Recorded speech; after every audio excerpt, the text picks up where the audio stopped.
स्वागत है मेरे YouTube चैनल पे। मैं हूं AK कश्यप। केंद्रीय सरकार ने अपने केंद्रीय कर्मचारी को 7वें वेतन के अनुरूप महंगाई भत्ते और महंगाई राहत में क्या बेनिफिट इस बार दिया है, जो जनवरी 2025 से लेकर जून 2025 तक यह महंगाई भत्ते का दर प्रभावी रहेगा।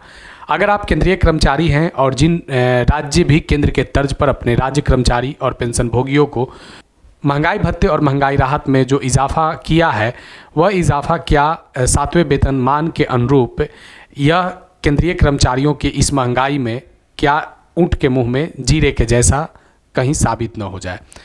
आज इसी टॉपिक पे बात करेंगे, क्योंकि केंद्रीय सरकार के जो आंकड़े पेश हुए हैं इस अनुरूप अगर बात करें तो अभी जो वर्तमान में 53% महंगाई भत्ता है वह बढ़कर कितना होगा। सबसे पहले यहाँ पे जो देखना है कि इस बार की महंगाई भत्ता इसलिए ज़्यादा महत्वपूर्ण है क्योंकि 1 जनवरी 2026 से 8वें वेतन आयोग का घोषणा हो चुका है और 7वें वेतन आयोग में जिस तरीके का यह महंगाई भत्ता पब्लिश हुआ है, आंकड़ों के साथ जैसा पॉइंट को गिरते हुए दिखाया गया है, यह अपने आप में केंद्रीय कर्मचारी के लिए, राज्य कर्मचारी के लिए, पेंशन भोगियों के लिए यह काफ़ी एक मुश्किल समय है। क्यों मुश्किल समय है, ज़रा यहाँ पे देखिएगा।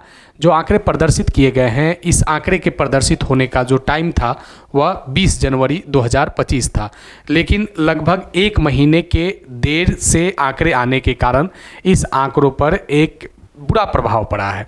यह आखिर बुरा प्रभाव क्या है, ज़रा इस विषय को देखिएगा।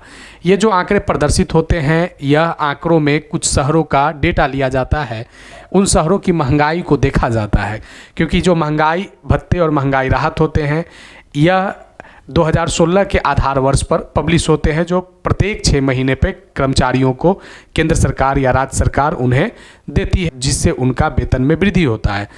यहाँ पे 88 शहरों का जो महंगाई भत्तों का डाटा आया है, उसमें अगर देखेंगे कि नवंबर में 144.4 था, 144.4, और यह जो 1 जनवरी 2025 से जो प्रभावी होगा, तो इस बार नवंबर के तुलना में सरकार के आंकड़ों के अनुसार महंगाई में कमी आई है।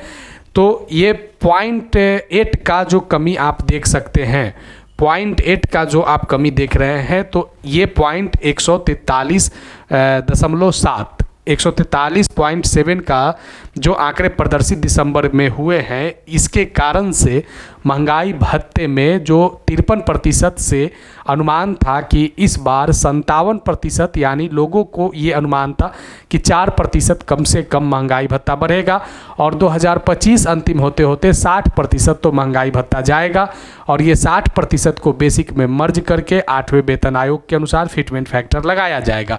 लेकिन अब आप इस 60% से दूर हो गए हैं। आपकी महंगाई भत्ता अब 60% बढ़ने की कोई संभावना नहीं है। इस चीज़ को आप कैसे आकलन कर सकते हैं, ज़रा देखिएगा। पिछले साल अगर बात करें 1 जनवरी 2024 में महंगाई भत्ता 50.84 था, जो आपको जुलाई में बढ़कर ये महंगाई भत्ता जुलाई में यह महंगाई भत्ता आपका 53.64 हुआ। यहाँ पे 3% की महंगाई भत्ते में वृद्धि देखा गया था, लेकिन इस बार आपका महंगाई भत्ता 55.99 यानी 15.99, ये 56 नहीं हो पाया। और इसमें सबसे बड़ा इसका डेटा का खासियत क्या है कि ये अगर 0.1 से भी अगर ये अंतर रहेगा तो इसका राउंड ऑफ नहीं किया जा सकता है। तो अब आप अगर 53.64 यानी यहाँ जो आप 53% देख रहे थे, तो 53% से बढ़कर ये 2 पॉइंट का यहाँ पे उछाल हुआ है, जिसके कारण 2% के उछाल के कारण यहाँ पे ये 55 ही इसे माना जा सकता है। अब ये 55.99, ये 0.99 का अब कोई मतलब इस डेटा में नहीं है। यानी अब आपकी महंगाई भत्ता 53% से बढ़कर 56% हुआ है। यानी 1 जनवरी से लेकर जून तक आपकी महंगाई भत्ते में मात्र 2% का इजाफा हुआ है। अगर जुलाई से लेकर दिसंबर 2025 की अगर बात करें तो उस 6 महीनों में अगर बहुत ज़्यादा डेटा अगर बढ़ेगा भी, तो आप मान कर चलिए कि केंद्र सरकार 2% से 4% के बीच में ही रखेगा और बहुत ज़्यादा हो सकता है तो आपको ये 58% तक जा सकता है, जहां पे आपका 8वां वेतन आयोग 1 जनवरी 2026 से प्रभावी माना जाएगा। अब यहाँ पे प्रॉब्लम क्या होगा कि जो आने वाले समय में जो फिटमेंट फैक्टर लगेगा या जिस तरीके का आंकड़ों का अनुमान था कि कम से कम तो 4% होना चाहिए था, अब ये सब जो बातें नहीं हो पाए तो क्या केंद्रीय कर्मचारी पेंशन भोगियों के लिए, राज्य कर्मचारी पेंशन भोगियों के लिए क्या यह 2% की महंगाई भत्ते, महंगाई राहत, क्या इस महंगाई के दौर में उनके लिए क्या ऊंट के मुंह में जीरे के जैसा नहीं है? एक मामूली सी वृद्धि हुई है और इस वृद्धि का नतीजा ये होगा कि इसका कोई विशेष अंतर उनके सैलरी पर नहीं पड़ने वाला है। अंतर यही पड़ेगा कि मार्केट की व्यवस्था में महंगाई के साथ उन्हें फिर से जिस तरीके से पूर्ववर्त में जूझ रहे थे फिर से वो जूझते रहेंगे। और इस आशा के साथ कि 1 जनवरी 2026 से 8वां वेतन आएगा, एक भारी भरकम फिटमेंट लगेगा, एक अच्छी सैलरी होगा। अब आने वाले समय में क्या इस पर भी लोगों को निराशा होगा एक फिटमेंट फैक्टर को लेकर?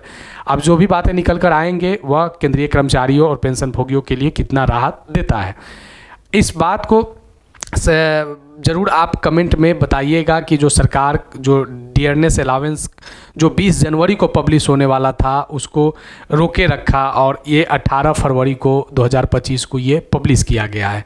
ये एक बहुत महत्वपूर्ण आंकड़ा होता है। अगर टाइम से प्रदर्शित किया जाता तो हो सकता है कि जो आप यहाँ पे 15.99 जो देख रहे हैं, अगर ये 56 रहता तो आपका 3% महंगाई भत्ते में वृद्धि हो गई रहती। लेकिन यहाँ पे कर्मचारी चूक गए। सरकार का एक अपना अलग आंकड़ा है कि महंगाई पे हमने कंट्रोल कर रखा है। चलिए आगे फिर मिलेंगे इस महंगाई भत्ते और महंगाई राहत के एक निम्न प्रतिशत की बढ़ोतरी के इन्फॉर्मेशन के अलावे अगर कोई सूचना अगर आएगा फिर आगे हम मिलेंगे नेक्स्ट वीडियो नेक्स्ट टॉपिक में। अगर नए जुड़े हैं तो चैनल को ज़रूर सब्सक्राइब करके बेल आइकन को दबा दीजिएगा। वीडियो अच्छा लगे तो ज़रूर लाइक कीजिएगा। मिलेंगे आगे नेक्स्ट वीडियो नेक्स्ट टॉपिक में। धन्यवाद।